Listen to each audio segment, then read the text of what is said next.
everyone. Hi. You're watching and listening to Sipping Off the Cuff on Tequila Aficionado Media on all of our channels. I'm Mike Morales here in San Antonio, in sweltering San Antonio. That gentleman out there is Dave Dinius. I'm in Newport News, Virginia, and it's not too bad here. Yeah, well, it's we've had our air conditioner on since February, so it doesn't matter for us. We have only 2 seasons, folks. It's hot and hotter. That's it. Hot and hotter. Tonight we have the distinct pleasure of tasting and dissecting Gran Leyenda, which is actually Santoyo Gran Leyenda. Now they're just calling it Gran Leyenda. We had to nominate the Blanco in its organic category. This is an organic tequila, by the way, and they are putting the organic seal on the Repo as well. This is just the bottle alone. That's right. Yeah. It's sort of just brand of promise nominee. I mean, because it's just it's beautiful. Go all over ourselves with the Blanco. We're gonna taste the stuff, and then we'll talk about all the particulars because we want to dive in and tell you how good this stuff is, or how not good it is. I mean, I don't know. I haven't. Wow, that is light for a Repo. Do we know how long this thing's been aged? I do believe it was 11 months. Really? In French oak wood barrels for a minimum of 11 months. French oak? French oak. Really? Now that's interesting. I did not know that. Okay. They're 11 months in French oak, and it's only a pale straw color, ladies and gentlemen. But again, you're starting with a Blanco with a lot of character. Oh, yeah. Even off camera, Dave and I were talking about how the Blanco was opening up, and you got something else in it and something else. It just kept talking. Just look at them legs. Yeah, the legs and tears on the Blanco were beautiful, and now this one's doing the same thing. It's like a string of pearls all the way across. That's just beautiful. Yeah. I'm just surprised that if it's French oak, why it's so light.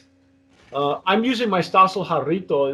This is one of the prototypes that we got. It's got a heavier base. I'm using the Mezcal one. Yeah, that's the one I'm using. Right, that's the one I'm using.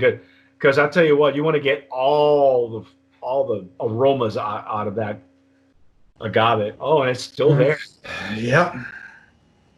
Oh, wow. Getting a little hint of the wood spice in there. Yeah. Yeah, now you and I have had several tequilas that have been aged in French oak. Oak, yeah. So you already know what to look for when it's there. Sometimes you get a little bit of chocolate. You get, it's a sweeter nose.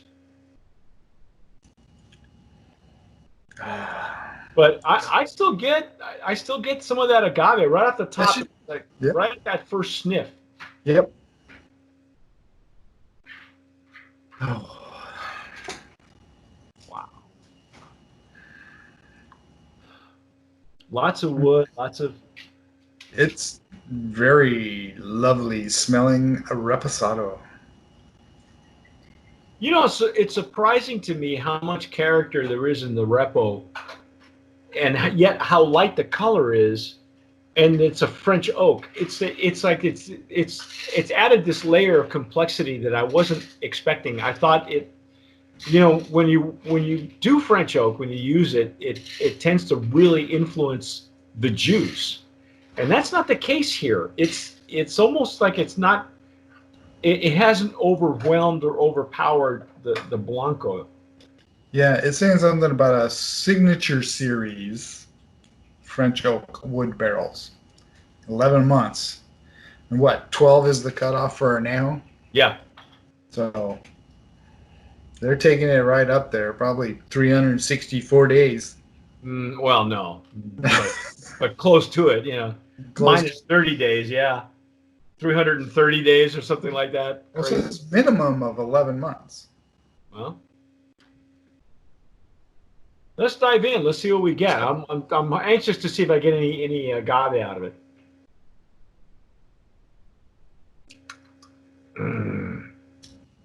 Oh wow! Yeah, that is nice. The agave is not lost. No, It's right up front there, which is really surprising to me. It's right French there. Yeah, for French oak barrels. That's a surprise. I did not expect that. Yeah, again, if you're experienced with French oak, you're looking at you're trying stuff like oh gosh, Cava de Oro, or you're looking at Casa Noble. The French oak is very dominant. This is not the case here. I didn't expect it to taste just like the Blanco did. Right? Just like it. I thought, I thought for sure it was gonna, the French oak was gonna take over sooner than it did. Yeah. But that's not what happened here.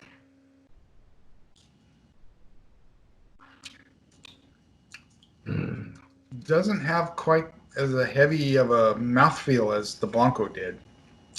Yeah, the Blanco really had. You're right. Had very strong mouthfeel on the palate. It was beefy. That was a beefy Blanco. Yeah, that was good Blanco. Now on this one on the back end, I'm getting more of the spiciness. Yep. I can feel it. It's starting to just go down. And now, nice. How do you find the finish? Because on the Blanco, you said the finish was almost non-existent. Well, not so much non-existent. It was kind of shorter, but this is a little bit longer. There's, like I said, it's kind of creeping down the back there a little bit. You can just have that feel. I don't know how to describe that feel. It's a medium. It's a medium to short finish. Yeah. Because it's still going to have a little bit of, whatever finish you're getting now is from the barrel. Right. I'm just really impressed that that with a French oak you're still getting that much agave up front.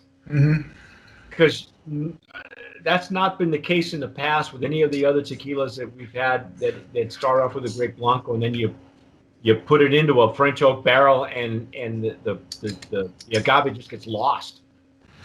This is a nice repo. Yeah, this has got a lot of character to it. Yeah. There's some repos I've had lately that are kind of, okay, they're a little washed out, little kind of off flavor slightly, but this is nice. I'm liking this.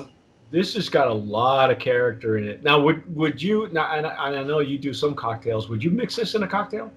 No, I don't. You see that face? No, I don't. Not that you couldn't, folks. You right. It's gonna the agave flavor is gonna stand up to like a grape paloma or on the Blanco if you wanted to do that. On this rifle, this would. It'd stand up. Yeah. Would I do that to it? No. This is hearty enough. I probably would pair this with a really light cigar. But it's got enough character in it that you could even have it like for dessert. Because that agave sweetness up front, that was a surprise to me. And it's still there. It's like, getting some of the barrel spice is there, definitely. But that's just beautiful. One of the more flavorful reposados I've had lately. Yeah, and we're with a lot of the character of the Blanco. Now, what you talking about? What had happened was, just to give you a little background. Dave and I and Lisa, we 2 years ago we were at the Mammoth Margarita Festival, and Gran Leyenda was there.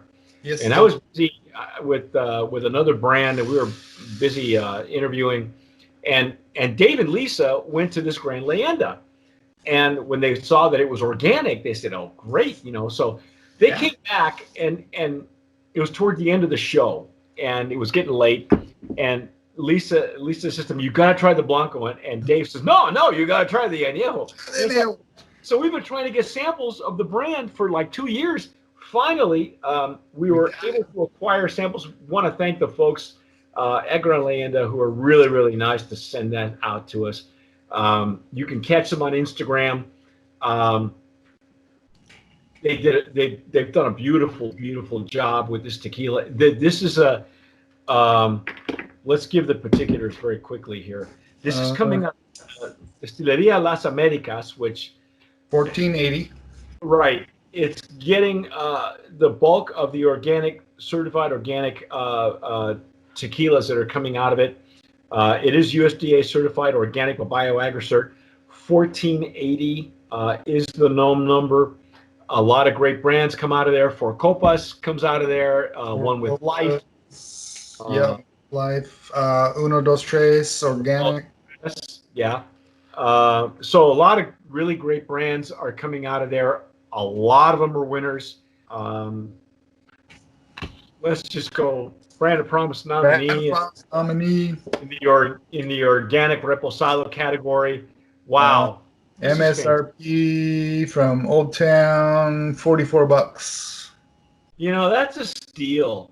That really is, because we had just done. Eric and I had just got offline doing 3 tastings, and the brand we were tasting is right there in that category. It's non-organic, and it doesn't have. I got to tell you, it didn't have half the character that this does. This has character. If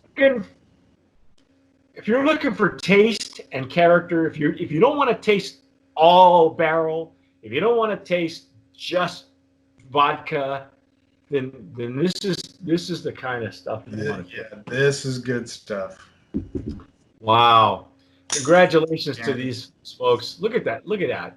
That's just amazing packaging. Yeah, they got their crest on the bottom. It's substantial. The whole thing it's substantial from the bottle to the juice. It's highway robbery. If you can get it at that price, I would do so. Back up the truck is what I'm telling you. But anyway, that's our take on Gran Leyenda Reposado. Stick with us, because we're going to try what sang to Dave when he first tried this. And the Blanco. He flipped. Now it's the Blanco, but back then, now it's the Blanco. That's a different story. But anyway, that's our take on Gran Leyenda Tequila. And I'm Mike Morales here in San Antonio. That gentleman out there is Dave Dinius, Newport News, Virginia. You have been watching and listening to Sipping Off the Cuff on Tequila Aficionado Media on all of our platforms. Please follow us on everything: Twitter, Facebook, Instagram. Follow Dave on Instagram as well. Yep. In fact, if you're watching us on YouTube, subscribe. Comments, we love them. Yeah, please. If you've had this before, tell us. If you've had it at Mammoth, tell us, and we missed you. Yeah. If you have pictures of yourself with the bottle, tag us. We will repost those on Instagram. And if you're watching us on YouTube, please subscribe. If you're listening to us on Spotify, subscribe there as well. Whatever you do, tomar sabiamente. Sip wisely.